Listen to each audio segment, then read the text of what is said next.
everyone, welcome to our YouTube channel Online Study for You, a complete solution for all your placement needs. Guys, in this video, we are going to discuss previous year and expected aptitude questions for your TCS and QT exam. So make sure to watch the complete video. In this video, I will tell you how to solve the questions with proper approach, and there will be a proper explanation for all the questions, as aptitude is a very important section in the TCS exam. So make sure to watch the complete video and understand the approach as well. Java is a very demanding language of today's era. So why not to begin your journey of learning Java with Online Study for You? Yes, you heard it right. We at Online Study for You are launching a complete core live Java course, which is going to start from upcoming 15th of Feb. So be a part of this course. Here, all the basics to advanced concepts will be covered with a project at the end of the course. Not only this, you will get a completion certificate also. The price is just rupees 249 for the top 50 enrollments, and after this price will get increased. So be a part of the course before the increment in price. Happy learning, guys. Okay, so let's see our first question.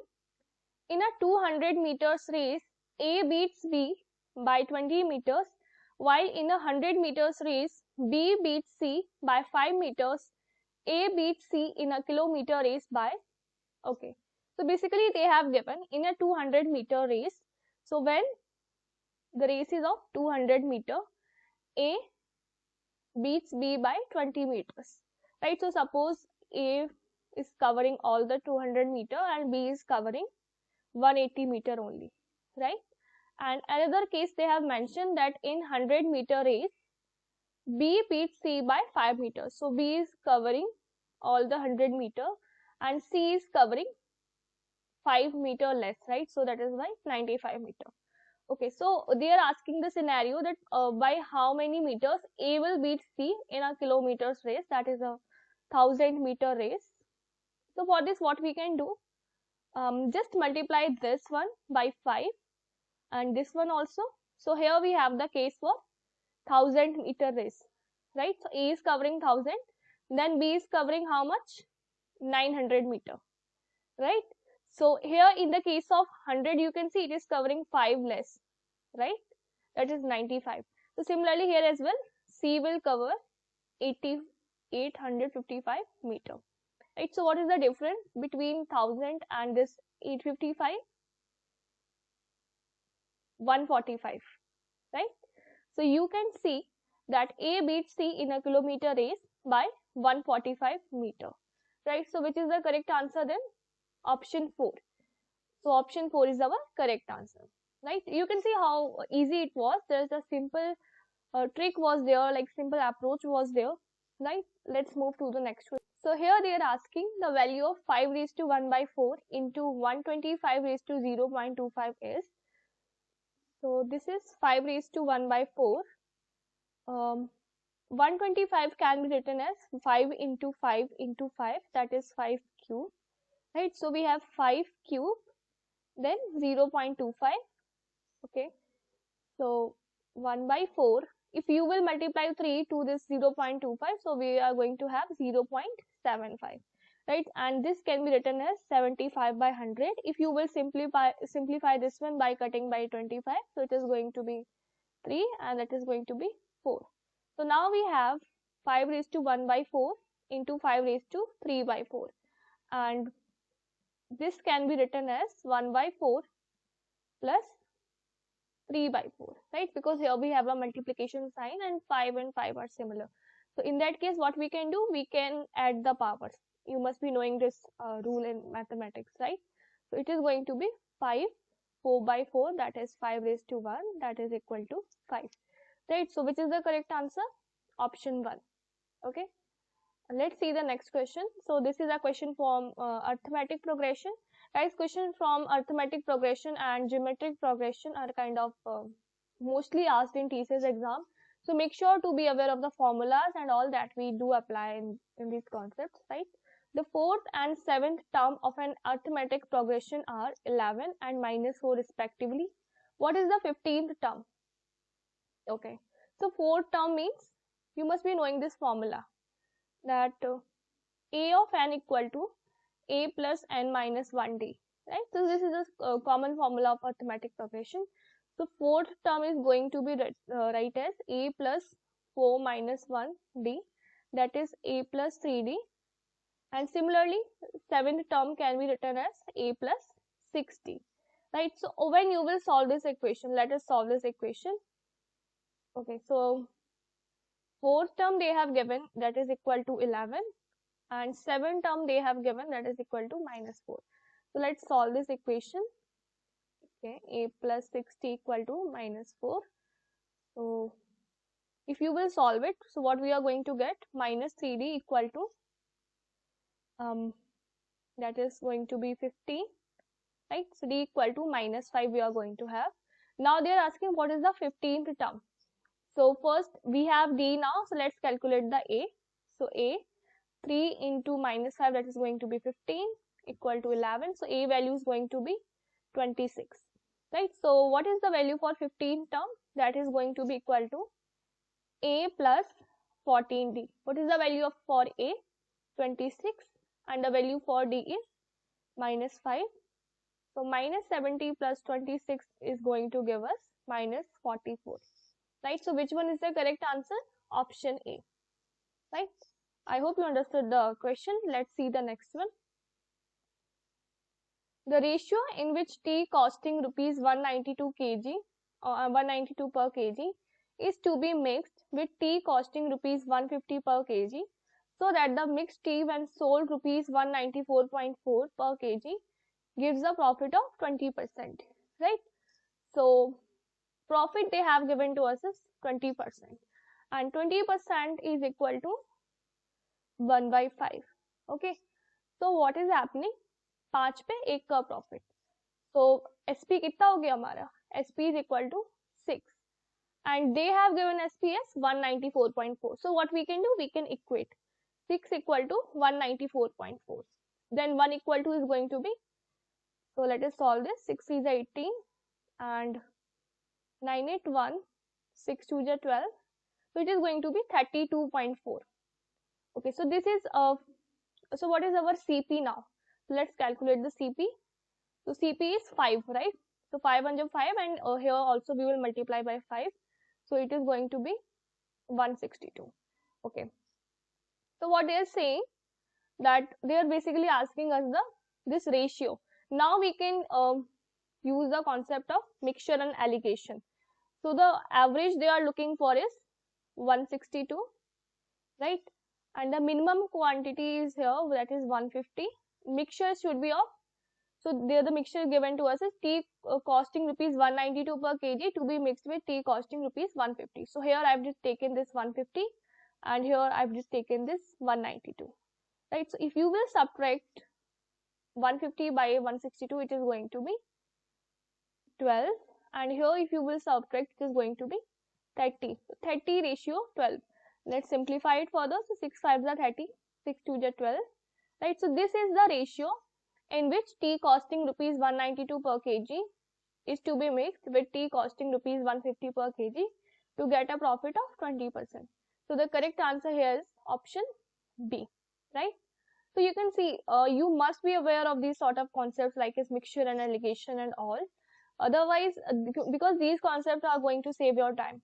Otherwise, you will mess up there, right? Let's see the next question now. The marked price of a t-shirt and trousers are in the ratio 1:2. The shopkeepers gives 40% discount on the shirt if the total discount in the set of the shirt and trousers is 30%. The discount offered on the trouser is, so basically marked price is given in the ratio of 1:2, right?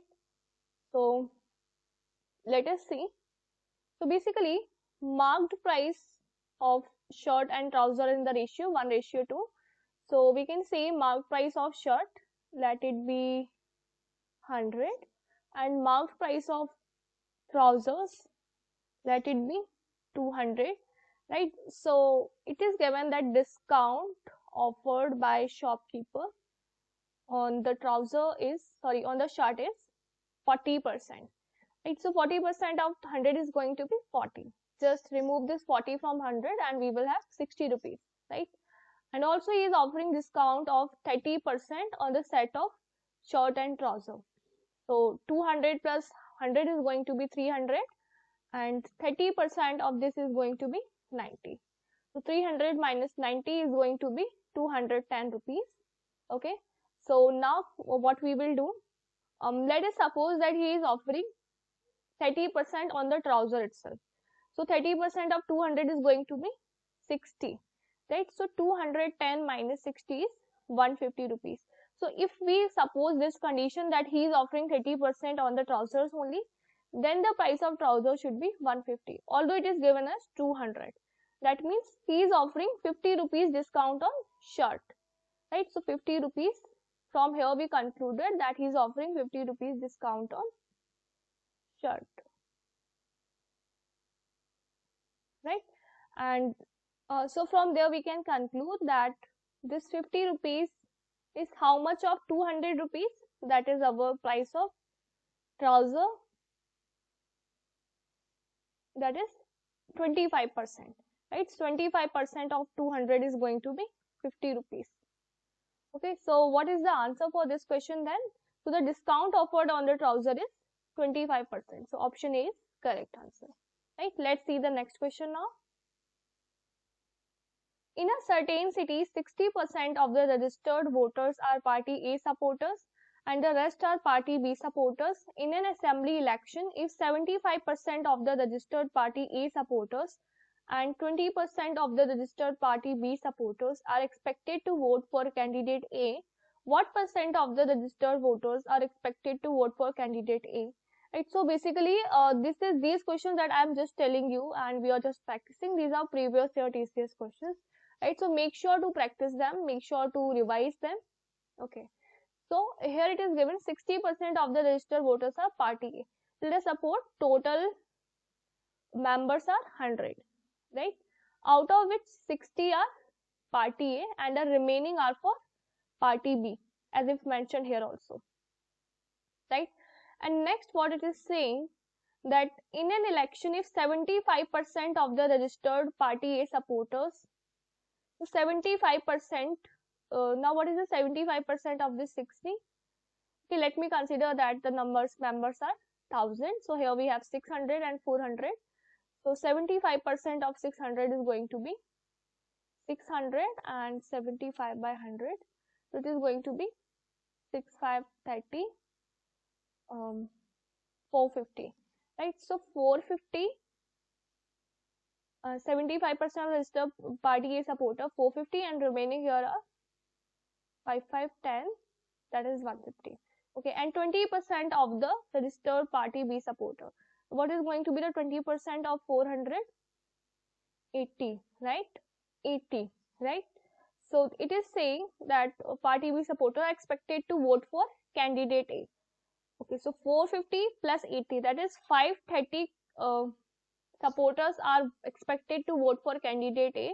So what percent of the registered voters are expected to vote for candidate A, right? So for this, as if they are asking percentage, so total members are 1000, and if we will multiply it by 100, so we will have 53, right? So what we can get from here, that 53% of the registered voters are expected to vote for candidate A, right? So the correct answer is going to be option C.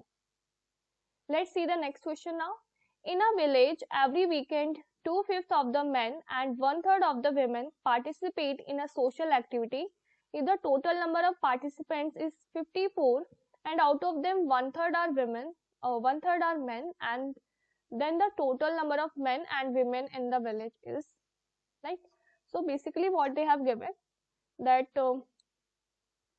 there is some social activity and here total number of participants is 24. So men and women given to us is 54. Also they have mentioned that in this activity 1/3 are men, right? So 1/3 of this 54 are men. So what is the 1/3? 18, right? So if 18 are men, so this is our man, 18. So the remaining is 54 minus 80. If you will do, what is the value? 36. So remaining are women, that is we have 36 women. Also in the first line of the question they have given that in every weekend 2/5 of the men and 1/3 of the women participate, right? So the number that given to us is, that is 2/5 of the men. So given 2/5 of the men is equal to 18 and 1/3 of women is equal to 36, right? So let us solve this. 19, that is going to be 45, and women we have 36 into 3, that is 108, right? So they are asking total number of men and women in the village. So total number of men and women are going to be 108 plus 45, 8, 5, 13, 5, 153, right? So this is the correct answer. So which option is correct? Option D, right? I hope you understood the question. Let's see the next one. How many words can be formed using the letters of the word daughter so that all the vowels occur together? Okay, so these sort of questions are very common, and also you must have solved these kind of questions in, right? So what are the vowels here? A, U, E, and the remaining are consonants. So let us write them too. So D, G, H, T, R. 1, 2, 3, 4, 5. So these are 5 characters, and this should be bunched as a group. So this should be considered as a group. So now we have to arrange these 5 characters and this one group. So total it is going to be 6. So arranging them, there is how many methods? 6 factorial methods, right? So you will be happily say that the answer is 6 factorial. But what about these characters inside the group? They can be randomly arranged in any manner. It's not important that A should be placed first, right? So for this arrangement also we have to consider 3 factorial, right? So 6 factorial into 3 factorial, if you will do all the calculation and all, so the answer which we are going to get is 4320, right? So the correct option here is going to be option 4, right? I hope you understood the question. Kind of easy one, I should say. Let's see the next question now. So a team of 12 is needed to be formed, who are to be selected from 7 men and 12 women, with the restricting of selecting not more than 3 women. In how many ways can the selection be done, right? So we have to basically select 12 members out of 7 men and 12 women, and a condition given to us is that not more than 3 men we can select, right? So what we can do, that let's select 3 men and 9 women, right? And let's select 2 men, then 10 women. So you can see 9 plus 3 is 12, so we are selecting 12 here. 10 plus 2 is 12, so we are selecting 12 here. So we have to select this 12 somehow. Okay, this time we have 7C1, 12C11, also 7C0, that is, this time we are not selecting any men, and all the women's we are selecting. So 12C12, right? So let us solve this. So if you will solve it, the values I'm just telling that you are going to get. So from here we will get 7700, right? And from solving this one we are going to get 1386, right? And when you will solve this 7C1 into 12C11, that is 12, and 7C1 is 7, so 12 7 are 84, and that is 7C0, that is 1, and 12C12 is also 1, so that is going to be 1, right? So if you will add these things together, that is 7700 plus 1386, 84 plus 1, so if you will add them together, the correct answer we are going to get is 9171, right? So this is going to be our correct answer. Let's see the next question now. The unit digit in the product 122 raised to 173 is, guys, unit digit questions are very common and they are kind of easy, but if you are not aware of the concept, they are very difficult, right? So this is the thing. So like how to determine, even you must be wondering that 122 raised to 173, how to determine this? So basically this follow the concept of cyclicity. And for cyclicity, do you mean, what does it mean actually? So see, 2 raised to 1 is 2, 2 raised to 2 is 4, 2 raised to 3 is 8, 2 raised to 4 is 16, 2 raised to 5 is 32. So you can see after the cycle, the unit digit of 2 is repeating. So 2, 4, 8, 6, here it is not repeating, but as soon as we did this 2 raised to 5, the unit digit again, this 2 is repeating. If you will move further, so with this time we will have 64. So again you can see the 4 is repeating. So the cyclicity of 2 is 4, because after 4 cycles, that is 1, 2, 3, 4, the value of unit digit in case of 2 is repeating. So what is the cyclicity of 2?